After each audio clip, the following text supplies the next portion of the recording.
America ও ইরানের মধ্যে যুদ্ধ পরিস্থিতি যতক্ষণ না ঠিক হচ্ছে ততদিন কিন্তু পেট্রোল বা ডিজেলের দাম আরও বাড়তে পারে। কারণ আমাদের দেশের প্রায় 30-40% তেল এখনও কিন্তু হরমুজ প্রণালী দিয়েই আসে। আর এই মুহূর্তে যুদ্ধের জন্য এই রুট প্রায় বন্ধ বললেই চলে।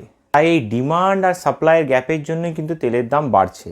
এটা বলছে যে আন্তর্জাতিক বাজারে প্রতি ব্যারেলের দাম $100 থেকে $140 মধ্যে থাকছে, যেটা একদমই বলতে গেলে যা ছিল তার থেকে ডবল হয়ে গেছে। আবার তার সাথে কেন্দ্র এবং রাজ্য সরকার আলাদা করে ট্যাক্স বসায় পেট্রোল এবং ডিজেলের ওপর।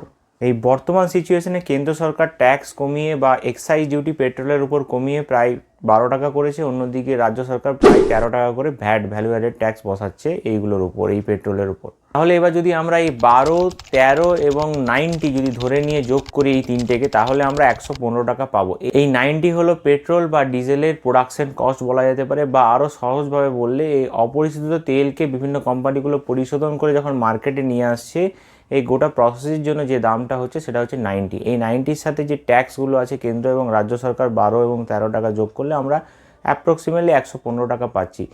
এই পরিস্থিতিতে যতক্ষণ না ইন্টারন্যাশনাল মার্কেটে তেলের দাম কমছে ততক্ষণ কিন্তু ট্যাক্স কমিয়ে কিছুতেই তেলের দাম কমানো যাবে না, তেলের দাম আরও বাড়তে পারে ইন্ডিয়ান মার্কেটে।